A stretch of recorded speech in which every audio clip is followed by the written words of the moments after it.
I got started with SPO, Shippensburg Produce and Outreach, in 2008.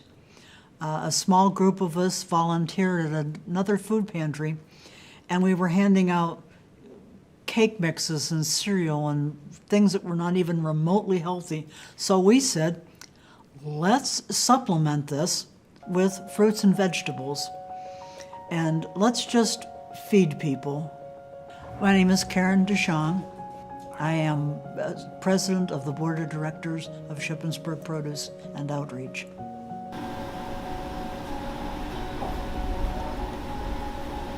We started out with literally a trunk full of fruits and vegetables. We did that for a good while, and we just created a bag and supplemented it, and then more and more people wanted that, and we needed more and more bags, and then hauling them from where we were to where they were got to be excessive. So we said, oh, hey, why don't we just do them here, distribute them where we're packing them? And then it just started to grow. We had the warehouse in 2008 when we very first started. We used the kitchen, and they had an old cooler, and we were able to get a motor for that. And so for a number of years, we just distributed out of the kitchen of the warehouse, and people would come through, choose what they wanted, and it was a fruit and a vegetable. And that was pretty much what we were doing. But the best part about it was we knew everybody. We knew each other, and we knew every single client who came through. And that was really cool, because you know their stories, and you know why they're there, and there's a connection that goes deeper than just vegetables.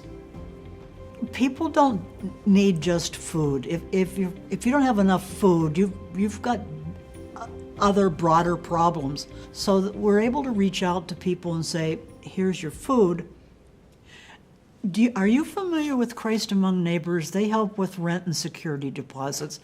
Do you know about Tri-County Community Action? They're in the same building, and they do case management, and they help with jobs, and eventually, I mean, I couldn't tell you how many agencies on my phone. So when I got somebody not long ago who said, one of the questions in the survey we ask is, do you have a steady place to live?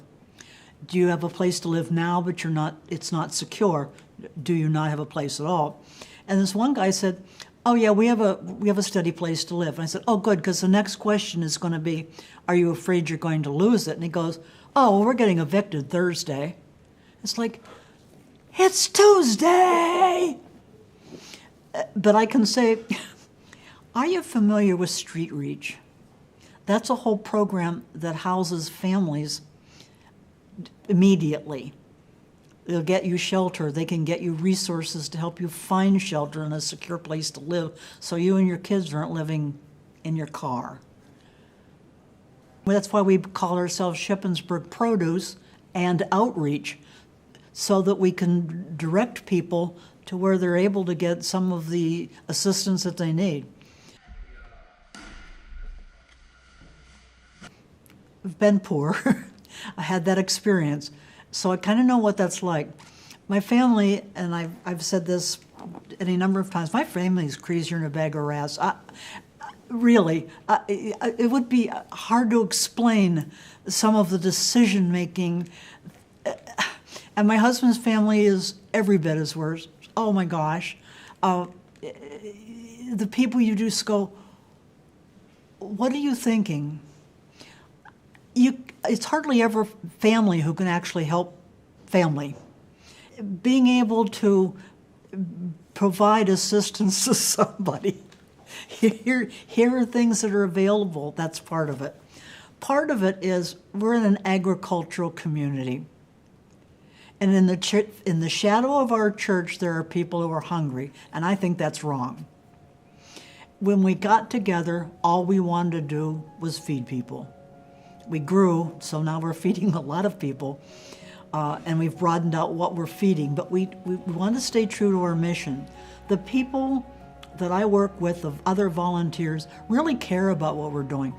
Some of these people have been part of our team for years.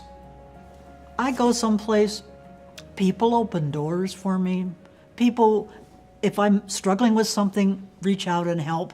Why don't we all do that? Dignity, courtesy, respect. Everybody should be treated with dignity, courtesy, and respect. And you'll get people that you look at and you go, that's going to be a struggle. And by treating them with anything other than dignity, courtesy, and respect, you're just making the whole situation more difficult for everybody. And if we all treated each other with dignity, courtesy, and respect, and we try to do that working, then we're drawing good people. What does the average volunteer do? All the deliveries come in. Then all that stuff has to be weighed, sorted, categorized, all that. Inventoried, maintained, cooler, freezer, shelving. We need people to choose what goes out each week.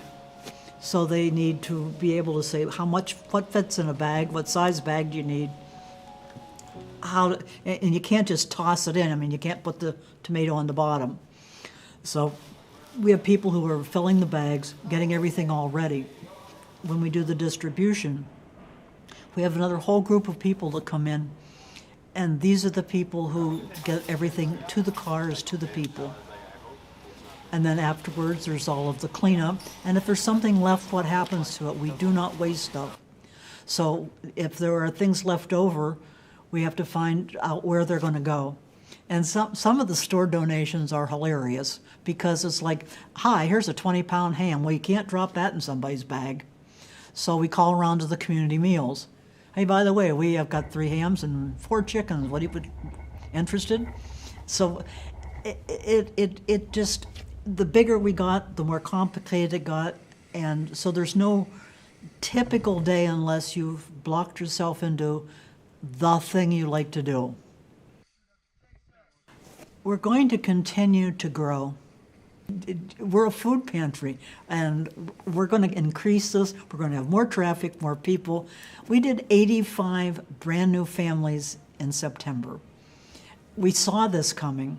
We prepared, we bought stuff when the prices were lower. We are amazing shoppers.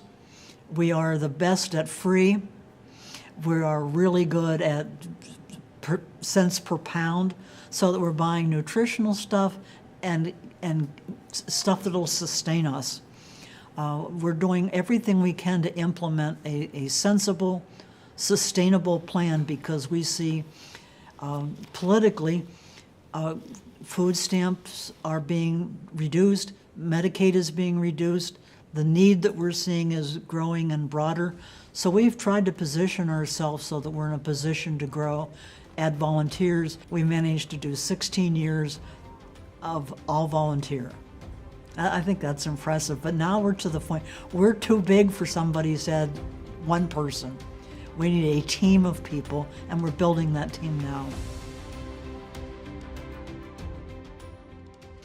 Our mission statement is called by the grace of God to love one another. We reach out to those in need with food and services. And I think that really sums it all up. We are people of faith, wide faith, not just Christian faith, but we have Muslim workers, volunteers, and people who are not believers at all. But it's reaching out to help those in need because it's the right thing to do, and because we have the resources and the abundance. And I think because we're doing good things for good reasons, good things have come our way.